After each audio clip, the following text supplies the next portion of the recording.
Today at the Writer's Gym, I'm interviewed by, as well as interviewing, my guest. Trevor Kennedy is a DJ and the editor of Phantasmagoria magazine. He's a big part of the same horror community as me, and ahead of the launch of my new collection, Twisted Branches, for Black Shuck Books, we talk about everything from how we got to writing, to the things that stood in the way of writing, to imposter syndrome, to making your writing life work for you.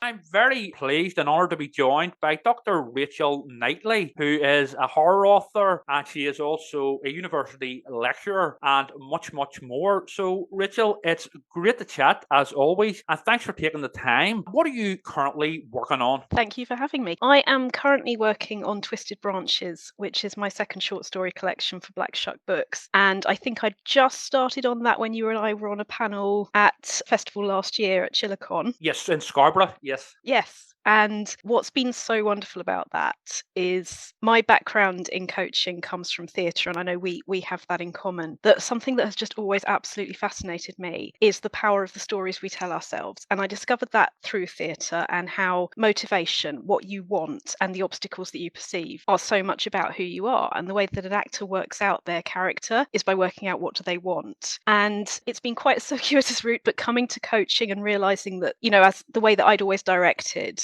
whether that was for theatre itself or whether that was LAMDA exams, public speaking, acting, reading for performance, it's all about your intention. And if you're motivated by fear, what if my hair looks terrible? What if I forget my lines? It doesn't come from a place of authenticity. It doesn't come from a place of being about what your questions are, what you're trying to say into the world. And coaching helps you find what that is, just as a good director for theatre helps you find out what that is. It's not about saying, you need to move your arm like this at this point. Yes. It's about saying, who are you? What do you want? And so, even though the book is not about theatre, the perception and reality relationship and how that plays out in families is, I think, truly, genuinely horrific, that we have so much lack of understanding of when our fear is driving us quite a lot of the time, and how those relationships intertwine for good or bad. So the way that I've talked about Twisted Branches is it's an extended family and how they knowingly and unknowingly mess up and light up each other's lives. Yes. So it's the basic horror, in that however much you love someone, in fact, maybe the more that you love someone, the more you're capable of standing in your own way of who you are and who you want to be with them. Indeed, and the horrors of the real world would be very much, day-to-day life with our families, with our friends, as opposed to maybe vampires and werewolves and ghosts, type thing. Yeah. I mean, any monster is a metaphor for something that is absolutely real. And I suppose that has always been my interest in, what are the stories that we tell ourselves, and can we become more than those stories. So on my podcast on the Writer's Gym, I was talking to another coach recently about exactly that when you say the thing, when you bring it into the world, you know what it is. But I'm writing about characters who don't do that. It's far too embarrassing. It's far too scary to explore those emotions. So let's push them right down and pretend they're not there. And, all excitement ensues, horror ensues, because we're denying who we are. And that is when we become the monster version of ourselves. Indeed. I would agree with that. Absolutely. So, you were really discussing there about your upcoming new collection, Twisted Branches, which is on the way. Could you tell us a little more about it, please? Like when it will be released and where it will be available from, and anything else, really? Any spoilers or anything like that? Sure. Okay, yeah. It's going to be out on the 26th of October. That's the official release date. There is going to be a launch in London. I don't yet know if that's the Friday or Saturday, so maybe there will be a postscript to that soon. But I'm going to be doing a little online tour of blogs on Instagram, and I'm doing a members event for Olympic Studios, which is my local club where I see some of my coaches, my writers, and people building confidence for life, work, and art. That's happening there. So there will be a week of stuff going on around that, and more of that soon, I hope. In terms of other things about it, you can pre-order it from Black Shuck Books right now, which would be lovely if you do. So you just go to blackshuckbooks.co.uk.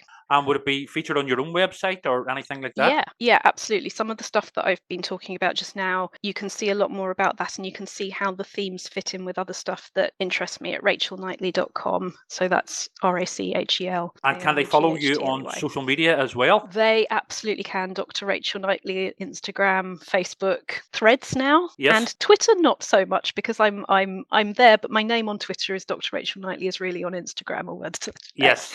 But Dr. R Knightley at Twitter as well, and LinkedIn. So you name it, you can come and say hi. And do say hi, because it's always great to know what interests people. And from the coaching point of view and the writing point of view, it is really good to hear about what is chiming with people. So do say hi. Cool. And in 2021, you also released your collection, Beyond Glass. Thematically, what was that book about? There's a lot in common in terms of perception and reality, but one of the ways in which what it was about sort of had a kind of extra lease of life none of us banked on was that I released it during lockdown. Yeah. And although I spend a lot of time broadcasting and videos for coaching now and for social media and Starburst magazine, obviously I've done series for them. Mhm. A lot of that was new technologically at the time. I did not know that you could not charge your phone and it not go the other way up. You know, the way when you plug the phone in, you have to balance it Yeah. on its head. So for the first couple of seconds of my book launch, I was upside down and I went, okay, I see what's happening. Because you know how it normally writes itself on other Yeah. programs. This is one of those wonderful learning moments where you go, I now know there's something I didn't know there. It's not a catastrophe. It's really funny. Yeah. Shared that with somebody. And I had someone else say, oh, I thought that would be me. I'd have been so embarrassed. And I thought, who cares? You know, it's funny. Let's carry on. And I think being able to just enjoy that, sort of laugh with people about it, carry on. I feel like the things that I was writing about were really key to the lockdown experience, that you don't ask for these things. Life throws some really hideous stuff at it and we get confronted with our own powerlessness. And it's not about, oh, there's meaning in everything or anything like that. It's more about sometimes it's not through everything going brilliantly that we do discover our own power. So the image of Beyond Glass, a lot of the stories are windows, a lot of the stories are mirrors, and it all revolves around which is which in a way that I would argue that things like Instagram, yes, they can do a lot of harm depending on your mindset. But if you think about what it is you want, so again, coming back to the objectives and the obstacles, if you're motivated by what do I want and what do I want to be, then it can, I'm only saying can, doesn't always work like this, and I know that, Yes. but it can help you take a step towards that. So an example of that I've been doing this month is the creative commute, that I realized when I was editing Twisted Branches, that if I take myself away from the computer to the sofa and I read a book for half an hour, or I do notes on something else, which to be honest is a circle, writing, reading, it tends to feed into itself. Yeah. And I've noticed through that I come back to the computer mentally refreshed. If I've gone somewhere else mentally and I come back, I am fresher and more used to myself, if I can put it like that, than if I hadn't done that. But dear God, the discipline of being able to step away when you've got something really coming at you and there's a big deadline, it's so hard, isn't it? So Absolutely. making myself do that and seeing the response that I get from myself, I actually made myself accountable to Instagram and Threads. I went, this is my creative commute, I'm doing it.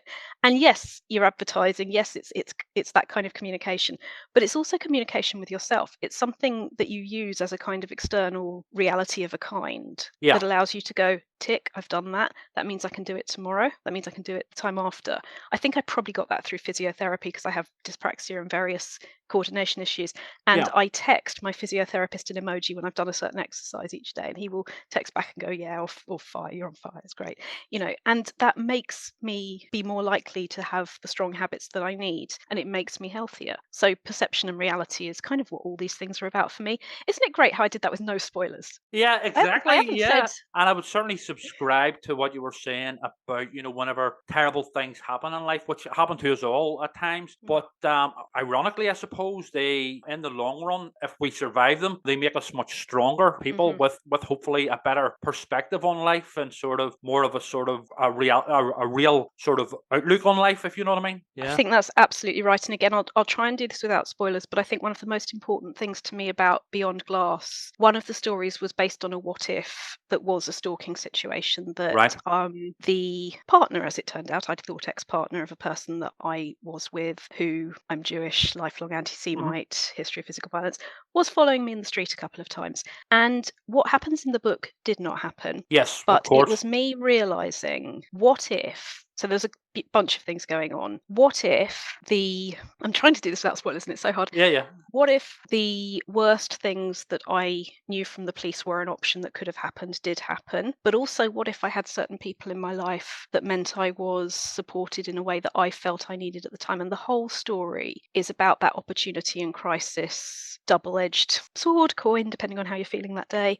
And that for me is a bunch of questions I desperately wanted to ask, that what it came to, and I'll tell you you the bit that was real and that continues to fascinate me to Hmm. this day. It was much more emotional at the time, but I'm sure. very, very interesting to me, is I represented pure evil to the woman who was following me because she saw me as being with the man that she was with. That wasn't my Yeah. impression when I went into it, but I was Jewish. I was a teacher, which was something she wanted to be. And she saw me as pure evil, as having taken what was hers. And as somebody who I knew was anti-Semitic, I have emails that the police's the bit that is Yeah. true is I have emails that the police's system couldn't take because the language in it, the system rejected it. So I was standing next to a policeman who wanted Right. the emails, unable to send them. That is how bad it was. So we represented true evil to each other. And even as that was going on, I thought, well, there's a story there.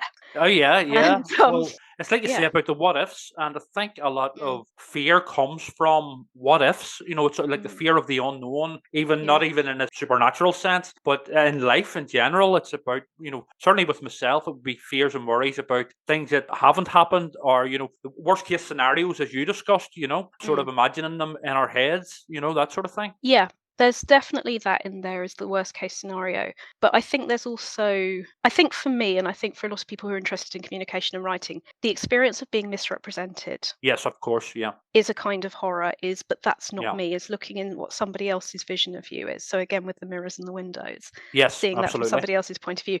Again, perception and reality, I guess. Yeah. But what I think for me also was going on there was the one kind of sense I can make of things that, as you know, as much as I'm talking about it now very calmly, wasn't at the Yeah. time, and And it was came very out of, real. It wasn't a what if. yeah, Yeah. yeah. Yeah.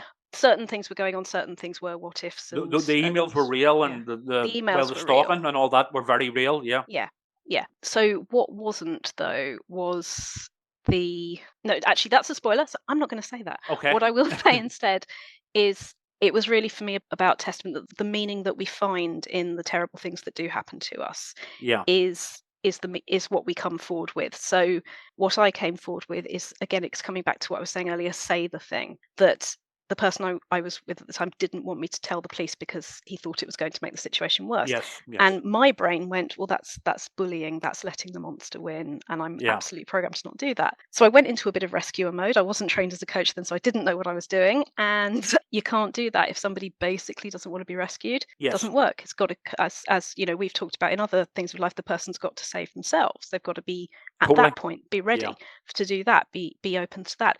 So I suppose because of that, the one piece of control, if you like, that you do have is over your own behavior and telling your story and say the thing. And because that way, whoever has that problem next along the line, you might have saved somebody else's life. And where there's domestic violence involved, Yeah. that can be absolutely literal. So there's a responsibility there. Now, I've had people in my writing pre-career, I couldn't even call it a career at that point, going, there's too much of you in there. And I took that to mean literally there's too much of you in there when I was much younger, rather than Yeah. you haven't worked out why you're saying it yet. It's not about how much of you is in there. It's about, do you know what you're trying to do with it? Do you know what you're trying to say with it? It's not just look at me, validate me. It is Yes. what is the message beneath that. Yes. And I think we're all on that journey, and it can always be difficult to find. But following what your questions are about the world Yeah. does let you find that. Yeah. So that's been something that's been quite important to me. Oh no, I would totally agree with that. And a lot of the time, whenever we write, there'll be a significant part of ourselves in our writing, quite a Mm, significant part. But it's about the way yeah, we sort of, bring it forward. You know what I mean? Like you say, it's not about look at me. yeah. This, it's about about the issues that we're writing about and sort of bringing them to the fore. You know? Absolutely. I think Neil Gaiman's image has always worked for me of the compost heap, that what goes on it is not the same as what comes up through it. So Yes. I do quotes books. I love writing down things people have said where you think, oh, that's funny, I remember that, and you never do. So I've got books of those going back years, but it never goes into the writing in the form that it entered the Yes, I notebook. know what you mean. It's always coming back as something of itself, of its own. Yeah. What first attracted you to the horror genre and ultimately to become a horror writer? I think we've sort of touched on some of this already, but yeah, go ahead. Well, the confession would be that I thought that I didn't like horror. I was one of that long, long, long queue, despite the fact that I was, fairly goth and had grown up on the gothic literature and specialized in that at university. I still thought that horror was people's limbs falling off and boring things, which are Yeah. both gross and, I'm still not that way. I'm not on that bit, but the spooky stories and the what haunts people has been what I was fascinated in literature from the word go. I just didn't realise the whole thing was a spectrum or a broad church, as Yes. people are fond of saying. For me, it's a goth spectrum, it's a horror spectrum, but broad church works just as well. And what happened was I was internet dating once the whole stalking thing had, kind of cooled down a bit, and I Yeah. was back out in the world. And I met my now partner, and he knew I liked a lot of the things that I liked, and I thought I didn't like horror films. Yes, I now have reviewed them and written them, and yeah, I know it's ridiculous, You've but been it's less converted. less than a decade ago. I don't think it was that. I Yeah, think it was yeah, it was a yeah. case of relabeling and a bit more self-knowledge. But anyway, what happened was he dared me. He dared me Yeah. to write a horror story. It came first in the dearly departed Writers Forum magazine fiction Excellent. competition. Yeah. It's called Wolf in the Mirror. It's in Beyond Glass. I re-edited a little bit for that, but it made me go, oh, actually, the literature of fear is what horror is. And if somebody had called horror way back at the beginning the literature of fear, like romance is the literature of romance, I think our PR issues would be completely different and much easier, because the minute you go, it's fear fiction, it's the literature of fear. Oh, I see why that's healthy. Oh, I see why that's interesting. Oh, I see how that leads into coaching. But the word horror, the angle that takes, Yes. dot dot dot. Maybe I'd have turned up earlier. Yeah, yes, I know what you mean. Yeah, yeah. Mm. So, as we've already sort of discussed a bit as well, you're a writing and confidence coach. What exactly is a writing and confidence coach? What I'm doing is using my business and personal coaching qualification in Yeah, conjunction with the creative writing PhD and yeah, history as a freelancer of 15 years, because I was already running the Writers' Gym. I was already working with published authors, developing writers of all kinds, sometimes people who have never published anything, barely written anything for yeah. themselves, who are interested and want to see what else they are capable of. And it does not matter how much you've already done or how little, that's a process that we all want to engage in. So, really, I took the qualification because I wanted to support the people I was already working with as well as I possibly could. And what that branding now, writing in confidence, is all about is it's finding the clarity that becomes the focus, that becomes the confidence. That if you're interested in where your voice is taking you, it's like, oh, I wonder what's around the next corner. Not what does so and so think, or I'm not as good as so and so, or any of the sort of obstacles that get in our way. But what am I interested in? If you follow that, you'll get your first draft. And if you're open to developing that, you'll get your publisher. It's going to happen. But it is about how you work with yourself. So Yes. all life, work, art, choices, and coaching are about that. And it starts with curiosity. It starts with having enough sense of self rather than the infinite mirrors all around us. What do I want? That's what it starts with. And that is what I do.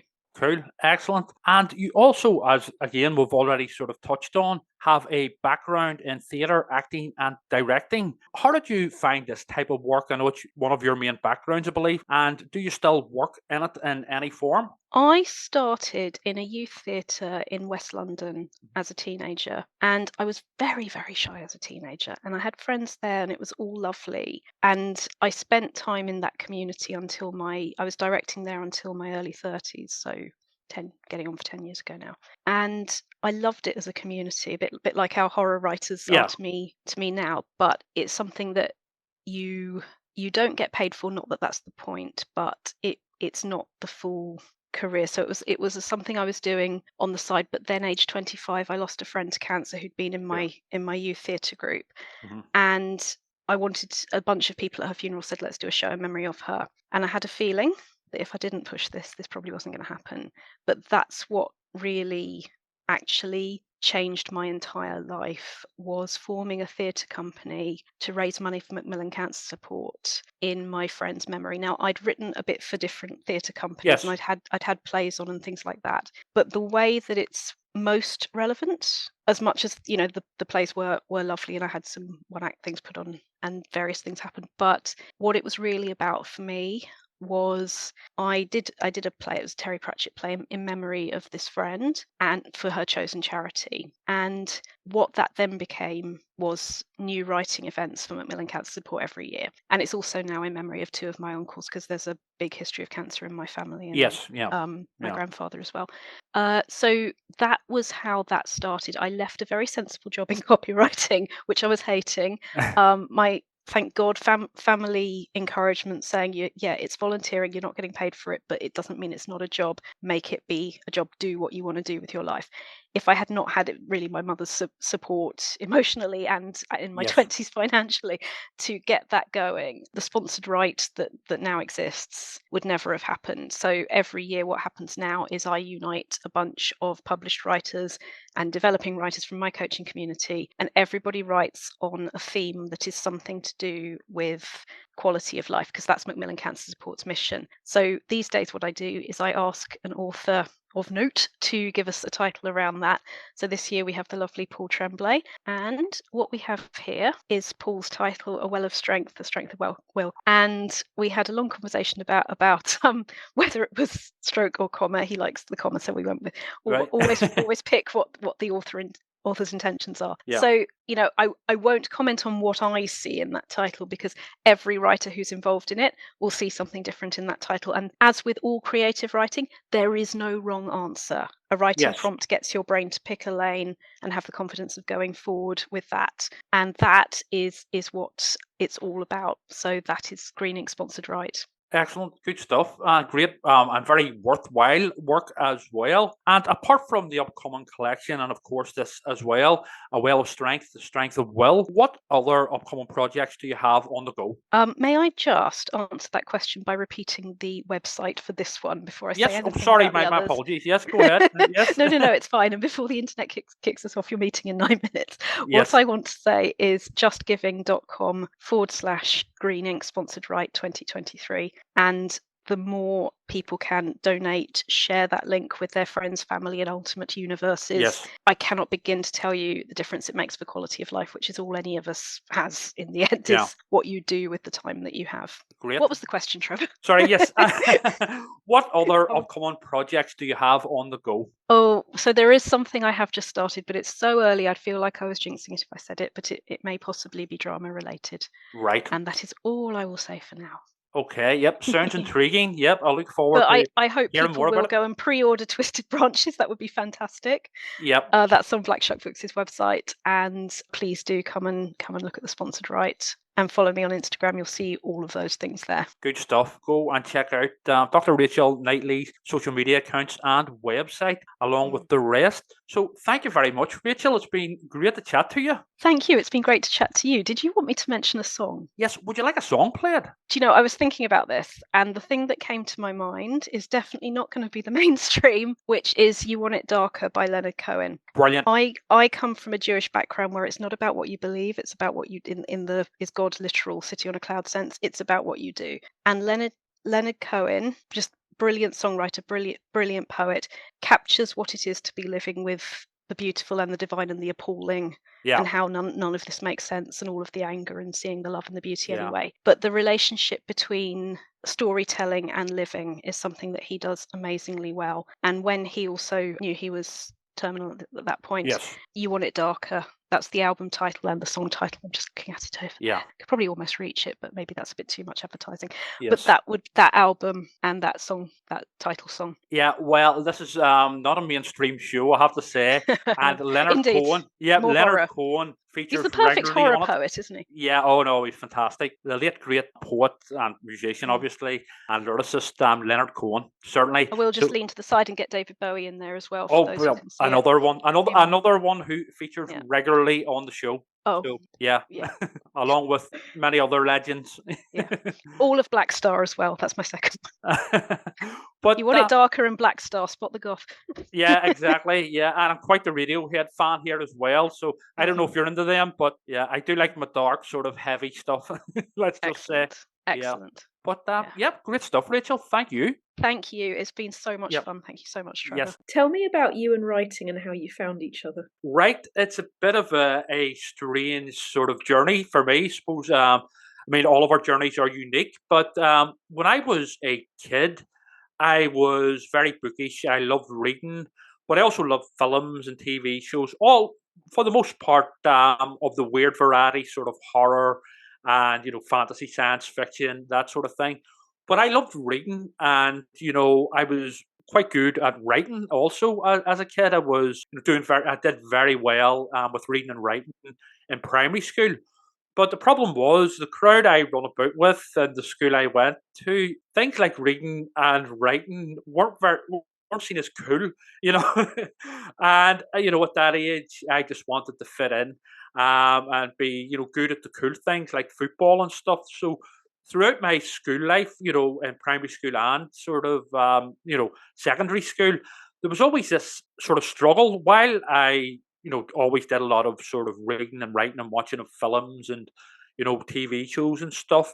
I also really wanted to fit in with the cool crowd as well, who I run about with, who were my friends and still are to this day. So there was also always that internal sort of conflict with me, wanting to fit in on one hand, but at the same time following my passions. So it was sort of I was doing both, and I would still argue to this day the stuff I was doing back then and doing now was the real cool stuff, you know. But there was always, it was always sort of it was a bit of a delicate balance, I suppose. I used to write quite a bit, horror stories whenever I was a kid. I loved reading sort of horror books and, horror magazines, Lovecraft, Stephen King, magazines like Fear, Fantasy Tales. I was a big fan of the fighting fantasy role-playing game books and loads more. There was other sort of, a lot of the stuff I read and watched as a kid was not age appropriate, but again, it was a case where I could, even back then, totally differentiate between fact and fiction, and, I knew it wasn't real. It was, ultimately, it wasn't a real monster. It was somebody in makeup in this film, So what were the non-age appropriate ones that stuck with you? Well, as a small sort of primary school kid, some of my favorite films were the Evil Dead films and the Hellraiser films. Yes. That's not a joke. My mum, who sort of grew up and sort of introduced me to Hammer films and stuff like that, they're the Triffids. She was sort of the mindset that, she was still sort of thought that horror films were maybe not quite, more in the tone of Hammer and stuff, quite gentle. And she just encouraged my sort of creativity, but I don't think she quite realised how sort of maybe hardcore some of these films I was watching were. But ultimately, she thought they were harmless, and I would agree with her. For me, anyway, I know that some kids, even my sisters at the time, it wouldn't have been appropriate for them, and it would have freaked them out. But were they younger or? They were both younger. One would have been 2 years younger than me, or still is, obviously, and the other one is 5 years younger than me. So while they were into sort of Barbie dolls and Cindy dolls and things like, Disney, Disney princesses and stuff, my sort of bedroom walls were covered in things like Freddy Krueger, Pinhead, Evil Dead, stuff like that, and all these horror books. But generally, my family were just of the opinion, it shuts them up for a while. Just let them do it, you know. And was the writing happening in conjunction with that? Were you imagining your own version? I used to sort of, whenever I was, again, in primary school, technically I wrote my first book, and I also made an attempt at writing a fighting fantasy game book as well. I think I was only aged about 8 or so, and the first book that I wrote, it was obviously a horror book, horror story. And my dad worked in a printing firm. He was a printer all his life, and I, not understanding the cost of lithographic printing at the time, and I asked him to get it printed for me. So again, to keep me quiet, because I was a very enthusiastic kid, especially about all of this stuff. So I think basically to shut me up, he got my handwritten story and illustrated by myself, photocopied several times and stapled together. And I then handed it around the doors of my neighbours and stuff. I was only like 7 or 8, but it was all very over the top, and there was vampires, werewolves, and ghouls and zombies and stuff in it. It was called Ghosts Run Wild. So if you put Ghosts Run Wild on a table next to the latest issue of Phantasmagoria, do you see family resemblance between what you're actually publishing and editing? Yes, I do. Absolutely. Well, basically, yeah, there is a strong, strong connection there. But once I got into my sort of later teens, I was still writing stories in secondary school and stuff. But once I started up my own horror club, and I used to rent out my horror books and videotapes to the members of my horror club. And everybody had, a membership card with a monster on it and stuff. And so you were already an entrepreneur at the age of what? Yes, at the age of like 12, 13, I used to rent out the videos to the teachers as well. I went to quite a sort of good grammar school. Essentially, I come from a working class background, but I passed my 11 plus. English and history and art were my best subjects. So I went to a very good school. It was quite strict, and they had all these societies that were very highbrow. It's like the rowing club and the fencing club and the debating society. And I was like, well, fuck that. Where's the horror club? So there wasn't a horror club. And so I started up my own one. Back then at the school, it was very M.R. James, almost Etonian, this school. But to be fair, although that you were supposed to jump through loops to start up your own societies and stuff with the school and had to go through teachers, they sort of gave me a by ball. I think, again, to shut me up, but also to sort of encourage me. But as I sort of progressed into my later teens, I started getting other sort of hobbies. Let's just say, sort of, the whole clubbing culture and partying. So, long story short, again, anything I enjoy, I will always sort of go full on with it. Let's just say, and I would have quite a very addictive personality.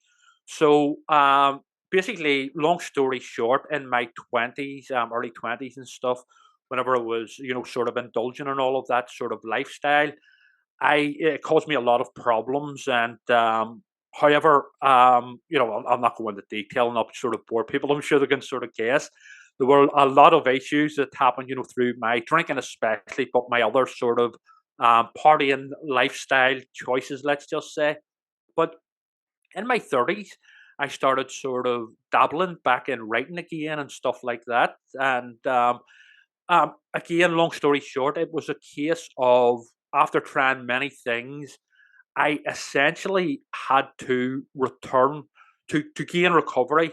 I had to return to the kid that I was before I get into all of this other stuff, and return to essentially my old self. That very enthusiastic kid and quite creative and into all the horror stuff properly. I mean, I would have still read and watched sort of horror films and science fiction and stuff, just not as much as I would have, back then and perhaps should have, and indeed do now. But can I ask you about that? Because you said about coming back to that child who knew that they were a writer. Yes. Was that thinking sort of offered to you, or is that your interpretation of what needed to happen? Because it does make a lot of sense to me that we lose something along the way. Yeah. And going back to find it is a very important process. Yes. Yeah. I would agree with that. Although with me, it was a decision that I eventually came to. I tried many things to get sober, essentially, and ultimately it just crept up on me. And I think it was subconscious but conscious at the same time. A decision. And I was sort of gradually dipping my toe into writing again and doing creative projects. And I have to say I was quite ring rusty, so I had to sort of, and it's like anything, it's a process, and it always will be. It always will be a journey for me. But essentially what saved me from myself was returning to my old self, that, that sort of 12, 13-year-old boy that was, flogging videotapes in school and sort of writing these over the top, ridiculous sort of horror stories with no restraint whatsoever, showing essentially just looking to shock people. But do you know what, that's a skill in itself, isn't it? To yes. be able to write without restraint, which I talk about in terms of curiosity. Yeah. With writing coaching, what it all comes down to in the end is getting the obstacles out of our own way so that we're in touch with our curiosity rather than our what does this say about me, or what does so and so think, being able to see what you actually want to see on the page. And it feels to me like you've really connected with that 13-year-old and what that 13-year-old wanted. Yeah, definitely. But to go back to your question about looking at my sort of early writings as a kid and and the latest issue of Phantasmagoria, is there a connection? Absolutely. Maybe a bit more polished, but there is definitely that sort of enthusiasm that I've always had for the genre. Even in my sort of dark days, I would have still been watching some of the latest releases and stuff. I was just, I wasn't able to give it my full undivided attention as I do now, because I was too busy struggling with a real life horror story, and, there was a lot of upset caused, and, I caused a lot of upset, and, I had major issues that I had to get right with myself, and, as always, I will be a work in progress, but, I'm now sober 4 years now. We're coming up to 4 years completely, and no going back. I mean, I'm loving what I'm doing. Yes, I mean, it's like any aspect of life. You've good days and bad days, and sometimes you're not in the mood for things. But overall, if I look back to where I was 10 years ago compared to now, it's night and day. It really is. I don't know if this is too much me reading my own agenda into it. However, Yes. something that I find enormously encouraging is when I talk to people about how looking themselves in the eye, working out what changes need to happen, improves their writing and their connection to their writing. Because I think there's often a fear with people that actually what people do tend to do is try and suppress things about themselves and think, well, I Yes. can't look in that box. And I talk about just how much energy goes into sort of leaning on that box, sweat pouring off you to try to keep the box shut. But what you've talked about is being, you use the phrase open book, Yeah. being open. I mean, I don't want to say comfortable, I don't want to put words in your mouth, but from where I'm sitting, comfortable with what your journey has been, what you've needed to face about yourself. And that certainly for me, and it feels like for you, improves your writing life. Yeah. I would Self-acceptance. 100% agree with that. For me, anyway, with my situation, I had to look at myself in the mirror and basically warts and all. And, and there was major sort of issues that I had to resolve in my life. And the only one that could do them, I mean, there was all sorts of help offered to me over the years, but the only one that could really do it ultimately was myself. So I had to, and don't get me wrong, I'm not by any means knocking the sort of help that I've been given, because it has been literally life saving. But yeah, for me, it was more of a case of I had to look myself in the mirror and be completely honest with myself. But also, even within recovery, do that on a regular. I have to do that on a regular basis, where maybe there's a situation arrives, and then once it's sort of resolved, I have to think to myself, how did I handle that? Did I handle that okay? Was I honest? Was I genuine with people? Could I have been better within that situation, whatever the situation may be? And what I have learned as well, that life is a continual learning process. Every day really is a school day, and it's and it really, once I sort of accepted that and realized that I'll never get perfection, and you know what I mean. So it's a case of just learning and trying my very best, and ultimately taking the rough with the smooth, and hoping that just it's a matter of just putting your faith that everything will work out okay, and also I would say counting my blessings and remembering to be very, very grateful for everything that has happened to me and everything I have in my life, my family and friends and people within our field, and being very grateful for all of that, because a lot of people in life, in all aspects of life, they're getting it a hell of a lot worse than I ever got it. So I have to remember that, and remember how lucky I am. But with gratitude also comes recognition of what you have brought to that, because the outside world can give you every support in the cosmos, and you might still not be in a position to stand up and accept it when you need it. So that, along with gratitude, comes that sort of recognition, I think. Yes, I know what you mean. Yeah, definitely. And I used to have certainly in recent years, and as part of my sort of process of recovery, I would have had a lot of regrets about my past, stupid things that I'd done, but also things like you know um, basically messing around at school too much and not studying hard. School, I just treated school like secondary school anyway, like a youth club. and I didn't knuckle down, and I didn't, try for my exams. I basically failed school, and had amazing opportunities that back then that I didn't take because I was, too busy, wanting to hang out with my friends or go to parties or go to discos and this sort of thing. This is before even, the whole sort of hardcore clubbing stuff came along. But I mean, it's a case where I have to accept that this was my journey, and I made bad decisions, and we all make bad decisions. And I'm very fortunate that mine weren't a hell of a lot worse, or I was in worse situations, and and to be grateful for so much as well. Mm. That beginning of your career, whether you knew it as the beginning of your career or not, age 12 or 13, being an entrepreneur, being an editor and publisher, and then being, at the age we are now, being an editor and publisher, that feels like a really strong through line. Yeah, well, I mean, I always sort of try to remind myself, through the stuff, in my 20s and 30s and stuff, it sort of gives me that edge. But more importantly, I've learned a lot about life in general. And I hope, anyway, that it has made me a stronger and hopefully better person coming through the other side. But yeah, I mean, that's not for me to say. That's for other people. There's a lot of people will probably say he's still an asshole.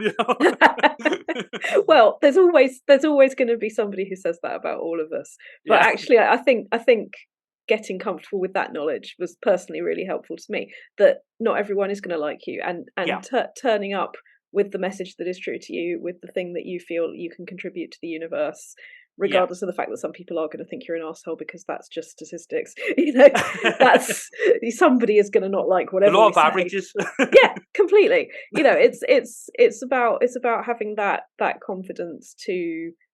I mean, for me, confidence is focus. It is curiosity. It is being about the message, not the messenger. Yes. And doing that is so important. Which brings me actually to another link. Speaking from the coaching of writing and speakers' point of view, yes.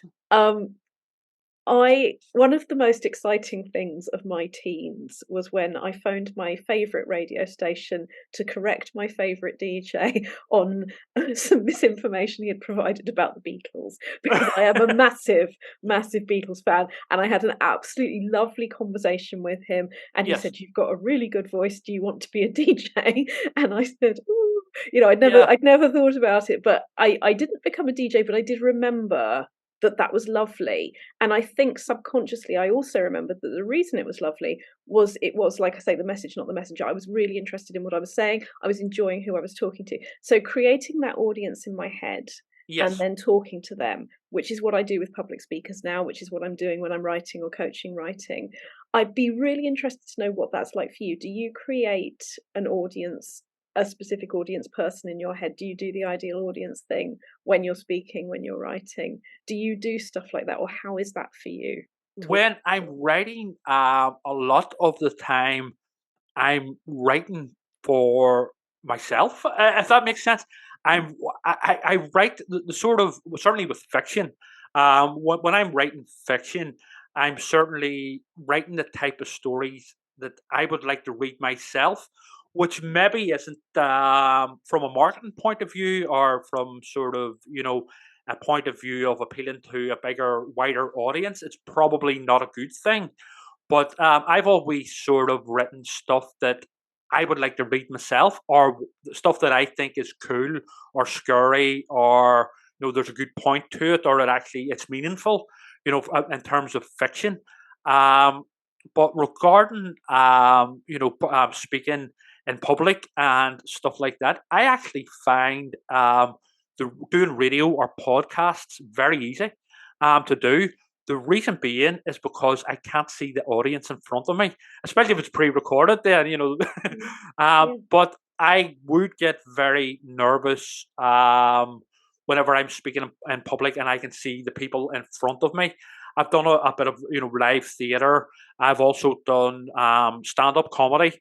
Although only one gig, to be fair, it was part of a workshop, but it was in front of a crowded bar of people, and it was very nerve-wracking. I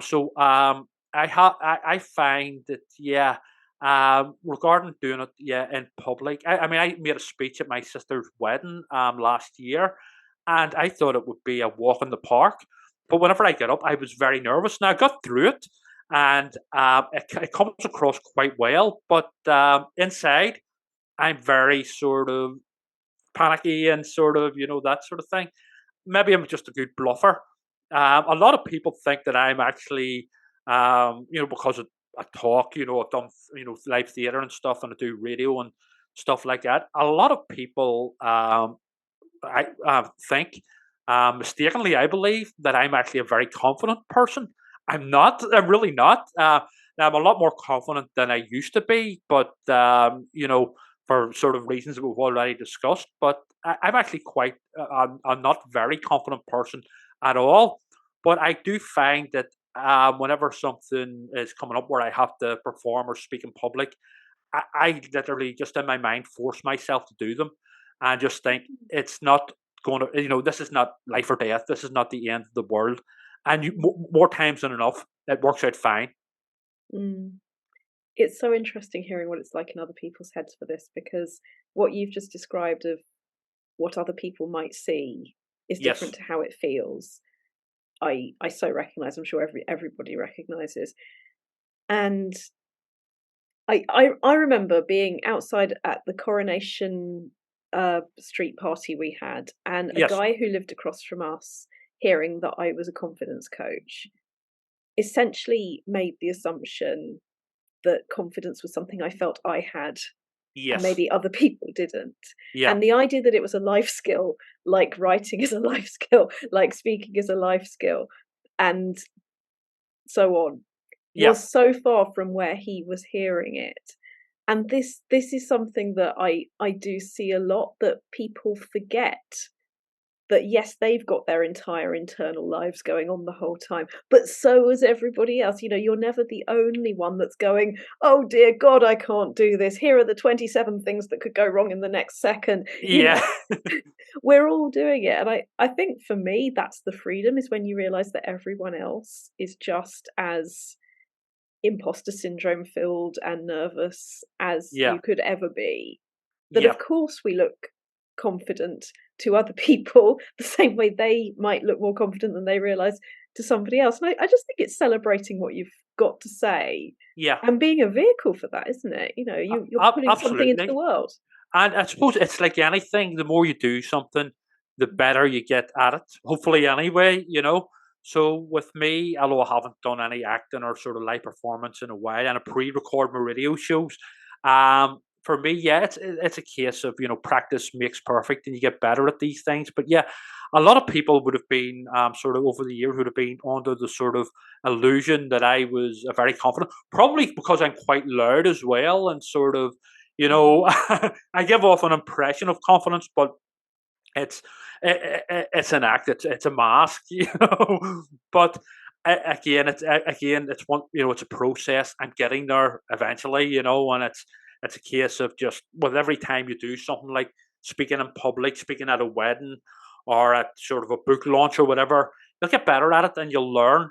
And it's a case of, like you say, remembering that we're all in the same boat.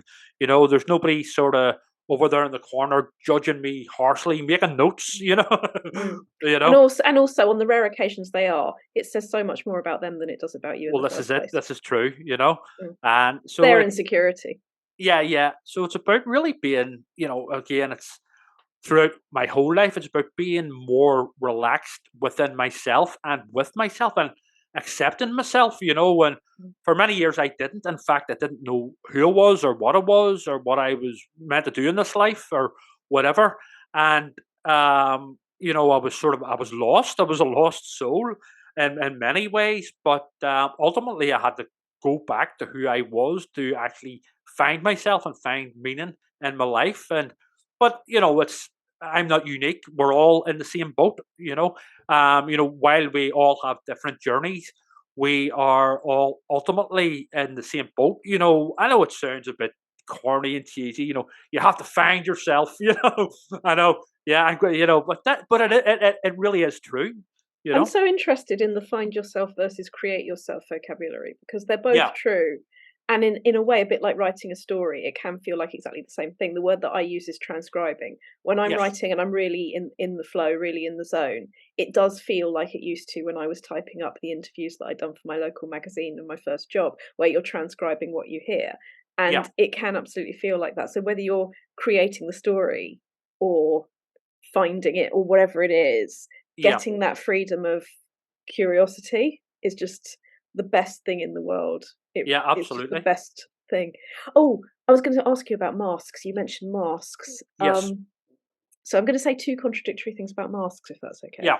You know the comedy and tragedy symbol of theatre, which I wear, and theatre was my background, what I grew up in. I love those symbols, and I remember how freeing it could be to put on a mask and enhance your movement and do things that I found when I was training, I found it easier to do it with the mask than without. However, the mask I can also find as a symbol counterproductive to what I want people to find it in themselves. So the thing that I do, whether my actor or speaker is a 6-year-old or a 70-year-old, I draw this face from sideways on. I don't know if you remember the Happy Eater logo from years ago, I think so. but you remember that face, they're going like that, with a big smile. I draw that side-on face with a little number 1 in the middle of the head at the side, and then a number 2 pointing to the face, and then a number 3 pointing to the mouth, because it starts the feeling inside you, and that feeling will leak onto your face, and that feeling will leak into the world. So it's not a case of sticking a mask on and going, I'm perfectly happy and confident. It's about it coming through from within.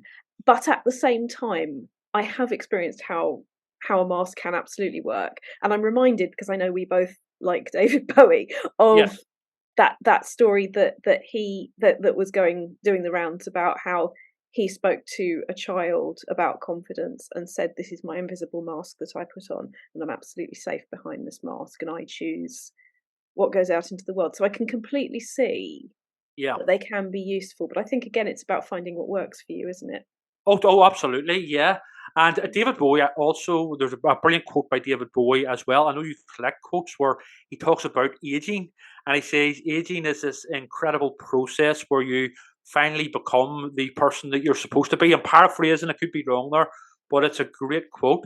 But yeah, the whole mask thing, I mean, I think we all, to certain extents, wear masks in different aspects of our life, whereas, my family will see a different version of Trevor, whereas, my work colleagues will see a different version.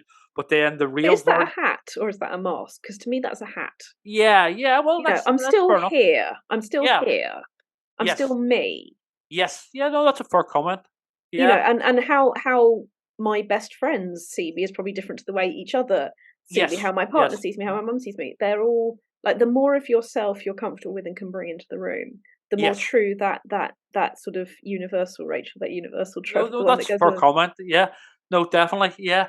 But yeah, for many years regarding masks, I was very much sort of pretending to be dealing with life and stuff, and it was really pretending to be confident, not even so consciously pretending to be confident, So I would certainly I've worn sort of many masks over the years, I don't know if I should tell this story, but it's fascinating and it's relevant, and I'm going to. Go for it. There was a friend, I won't say who and I won't say where, but many years ago, who told me about the loud laugh that I would hear him do in the bars and how it was completely not real, but he'd learnt to blend in, and that was the way that it sort of did the job of confidence without it being linked to what was inside. And I never forgot that. And then I see people who do, I think, their sense of self, rather than it be with the writing or the thing that comes out of them, it does tend to be about being seen to be doing those things. And I think it did stay with me as a warning. Yeah. And that's why that George Harrison quote means a great deal to me, about when George decided he wanted to find something that did the job of drugs, but better, but without the and through drugs. himself, but without the drugs. That was Yeah. exactly it. And that was how he got into transcendental meditation, or rather how he was ready for it when the opportunity came along. Yeah, that's it. And there's something in that, isn't there? Finding in yourself what you need to connect to, and that is what allows your work to enhance itself each time, that curiosity to continue. That's it. Yeah, absolutely. Rather than need external stimulation or external validation. But even what you mentioned about your friend, with the laugh in the bar. One thing again, as I was saying earlier on, practically all of the other kids were into more sort of cool stuff and like, football and sports and, all that, whereas I wasn't. So, and I wasn't very good at football or other sports.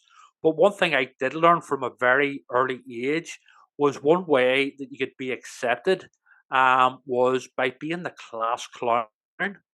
So that I then, but don't get me wrong, it was, I like a laugh as well. Everybody does. Well, most people. But so one of my masks was very much being, and still to a certain extent was very much being the sort of class clown, the joker in the pack, because make people laugh. You're popular, that sort of thing. So that would be another aspect of it, but again, as I've grown older, sometimes it's okay to be a fully rounded human being, grumpy at times, and you don't have to be laughing and joking all the time. It's not. That would be weird for a start and annoying. Yes, and that's where toxic positivity can also come in, isn't it? Where there's no such thing as positivity if you don't acknowledge negativity. Absolutely. I remember there was an episode of The Simpsons where Ned Flanders had to be treated in a hospital because he was always being so nice, and he had to learn that that it was okay to be obnoxious sometimes, and it was okay to be human, essentially. And it was the vocal tick, wasn't it? You know how he always does the, I can't even Oakley dokley, Oakley dokley, that was it. Thank you. And they worked out in that episode that was actually a tick. That was, I'm so used to having to be positive. Yes. And that's what those unreal laughs or those unreal gestures are about. When it's a very clever episode. Back when The Simpsons was very clever and cutting edge. Back in the 90s. That's right. So much. Yeah. Brilliant. So it's so that it very much resonates with certainly with myself, where it's okay to be human, and it's okay as well for people in our lives to be human as well. And sometimes we have to sort of maybe let things go with people, and just say, because we're all flawed and we're all on this journey, sort of where we're trying to just get through our day sometimes, and that's okay. And that's okay. Absolutely. I'm going to ask you about writing and what works for you. With me, just as a kick-off, the journaling in the morning, the sort of palate cleansing is a really good way in. As, not going to lie, is the coffee, all of the ritual sort of gets me into the zone. What is your getting into the zone ritual, and what is writing life like for you? Essentially, to be honest, a lot of the writing I do these days is non-fiction, reviews and stuff like that. However, generally, my writing life on a sort of typical writing day will be get up in the morning, get something to eat, reply to emails, stuff like that, get myself sorted out for the day so everything is organized. However, I would have to say I'm very much a vampire and a night owl, Nosferatu, in fact. Whereas I like working late at night, and indeed, I'm not as bad as used to be because I'm sort of back working in a regular job now. But I can easily work through the night, maybe to 7 in the morning and stuff like that. I would have no problem with things like 2:00 and 4:00 in the morning in the past. Right through to up to 7:00 in the morning. I just find there's less distractions then. And also I can just sort of really knuckle down and go at it. It's not healthy at all. It messes with my sleeping pattern and also my eating pattern. And in fact, during the lockdowns, I was doing that a lot. And during the winter lockdowns, I wasn't seeing daylight at all for quite a while, and it was really unhealthy for my mental and physical health. So yeah, I don't recommend it. But these days I'm a lot more relaxed and a bit more sort of chilled. Where with back working in a regular sort of day job, although it's only part time, it's got me into a good routine. I'm being a bit more sensible. However, I believe I do my best work in at night and in the evening, although going to bed at a bit of an earlier time than before, a bit earlier than before.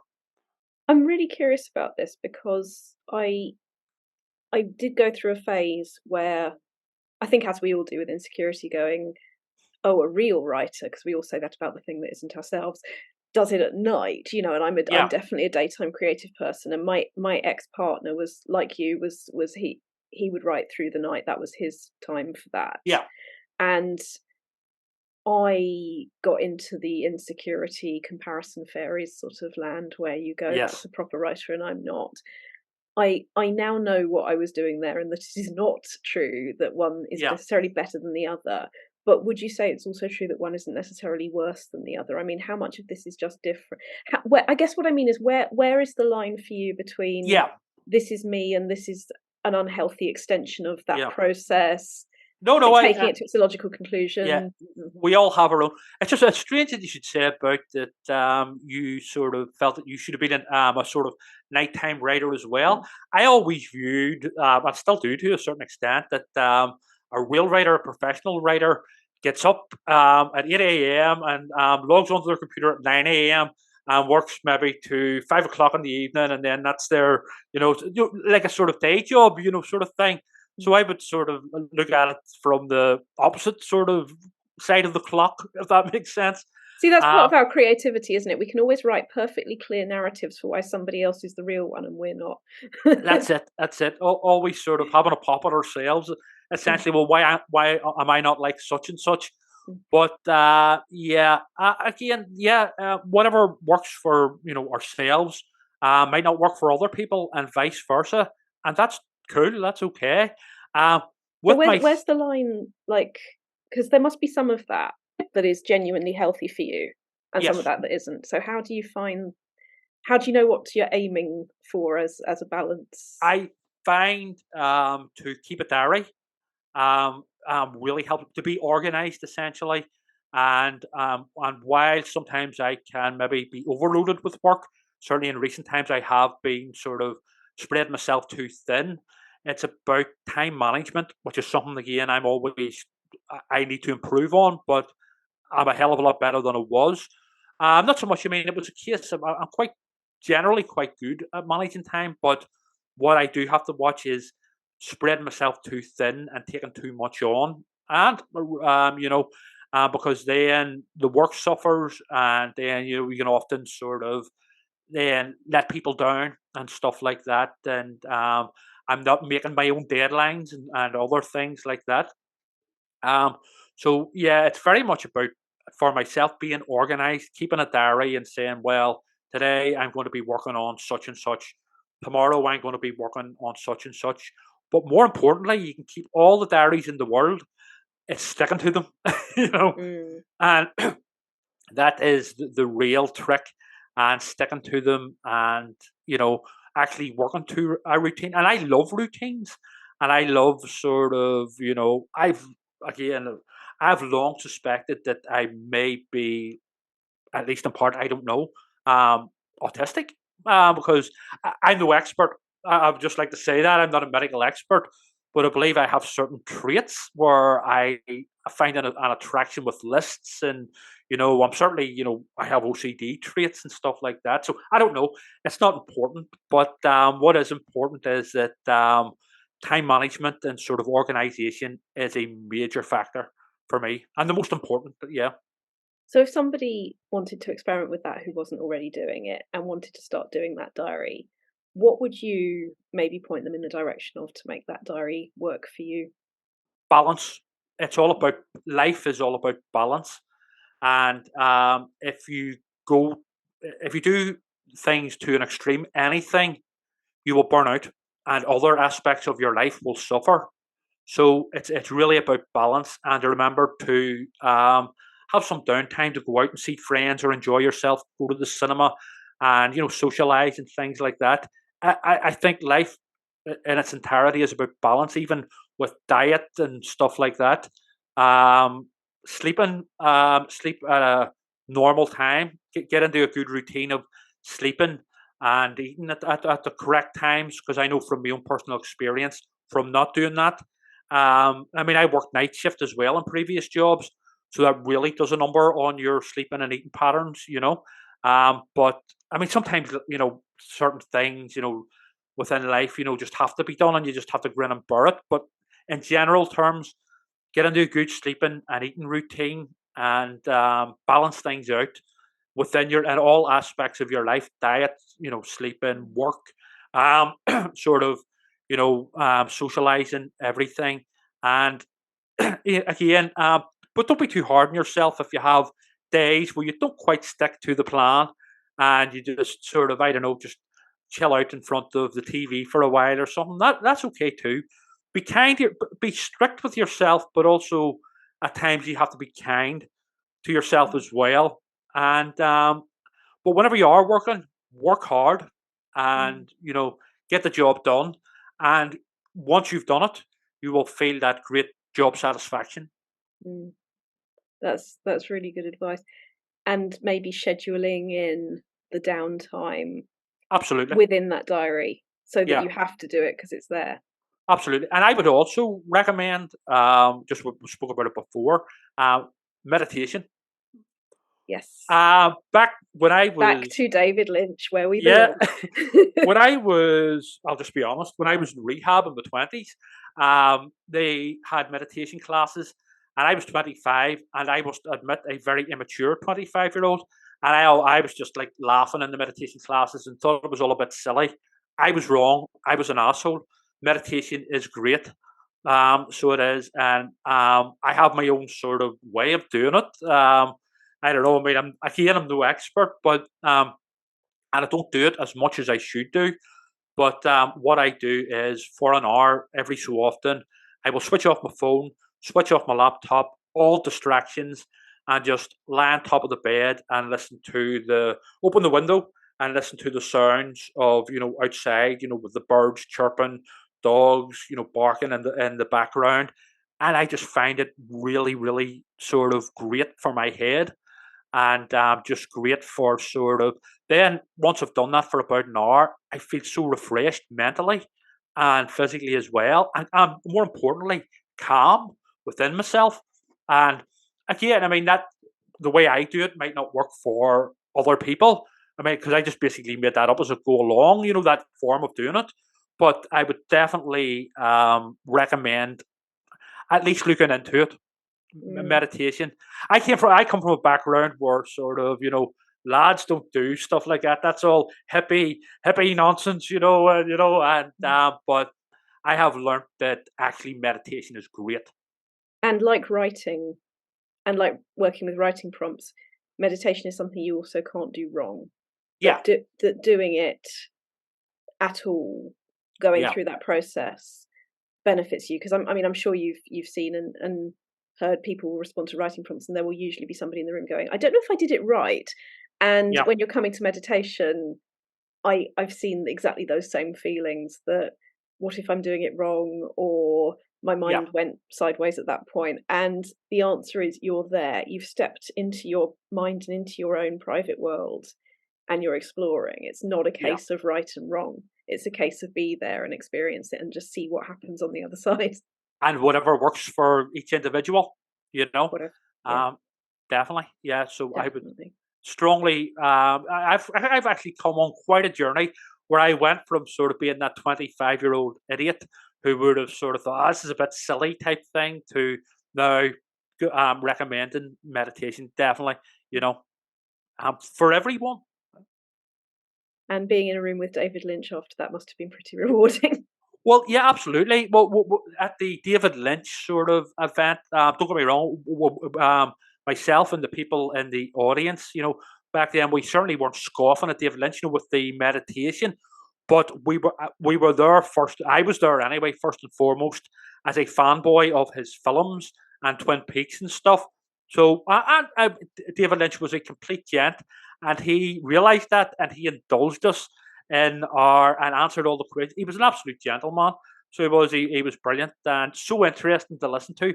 And he does this thing where he talks with his hands, and he does, and it's, I'm sure you've seen it in interviews, and it was just great to sort of listen to him. And I would say as well, he's very relaxing to listen to, you could sort of just listen to him, sit there and almost become hypnotized and listen to him all day. Great. Yeah. My favourite moment, I was watching a course that he had pre-recorded, and you know how it's all in that glorious monotone. Yes. And he said, when it comes to writing, I like to write. And then he burst out giggling because he realised what he'd said. Yeah. that was the advice. Actually right. And then I thought, you know what, as with everything about meditation, you're absolutely right in the end. That is the advice. Do it rather than think it's going to all be. So, it really can't be as simple as that, though. That's like pure simplicity, And sometimes, I would say a lot of the time, if we approach everything in life in simplistic, practical, logical terms, it works. Don't overcomplicate things. If it works, do it that way. If it doesn't work, find something else that will, because it will in the end. Yeah. Are there any other writing exercises, prompts, things that you do that help you? Not necessarily for any particular kind of writing, but just at all. What are the toys that might work for you? Self-discipline. I know that's not really. That's more of a sort of mindset. That certainly helps me. I've never suffered from writer's block, because anytime I've been saying, oh, I'll maybe write a story or whatever about what I do, and I learned this from David Lynch. That day I was in the audience, listening to David Lynch. David Lynch was asked a question by one of the audience members about, I can't even remember the guy's question, but David Lynch recommended, it might even have been to do with the question, just generally what he was talking about. David Lynch was talking about writing, and he said to always carry a notebook about with you, a notebook and a pen. And so basically any ideas you have, which can happen when you're basically on a bus or going to the toilet, or, the most random of times you'll get these ideas. But he said you need to write them down straight away so you don't lose any of them. And that has always stuck by me. So I have basically pages and pages of story ideas that I can always go back to. And again, I learned that off David Lynch. And he also said to do the same with your dreams. Whenever you wake up and sort of, write them down straight away, that sort of thing. These days now, you can, I say these days, it was only 15 years ago, but now we can sort of, if we have an idea, instead of, getting our notepad out, we can sort of text it to ourselves or put it into our phones. But definitely always write down, make a note of your ideas. Yeah. Don't let the fish swim away. 100%. And definitely. And whatever way you make that note, and however ludicrous the ideas might be, you might use it, you might not, but write it down anyway. Do you remember his jigsaw image about that I really love? I may have seen that, yeah. Oh, love this one, that there's somebody sitting in another room and there's a door between you with a letterbox, and the person on the other side of the door will give you one jigsaw piece, and you don't know what this bit of the idea is, you don't know what this jigsaw piece is, but rather than go, this is a rubbish jigsaw piece, what you do is, okay, here's my jigsaw piece, and there'll be another one along in a minute, and you'll start putting the jigsaw pieces together, and you won't necessarily know what it is, but you stay curious and you keep going, and I absolutely love that. And eventually, you get your completed piece, your completed jigsaw, absolutely. See also everything in life. Exactly, 100%. Thank you so much for doing this, Trevor. It's been absolutely no problem at all. My pleasure. Absolutely. Usually I'm the one doing the interviewing, so it's been great. If you'd like to spend more time at the Writer's Gym, head to the programme notes for this episode's writing workout. Find Trevor Kennedy at Big Hits Radio UK and Phantasmagoria magazine. To pre-order Twisted Branches for October 2023, visit Black Shuck Books.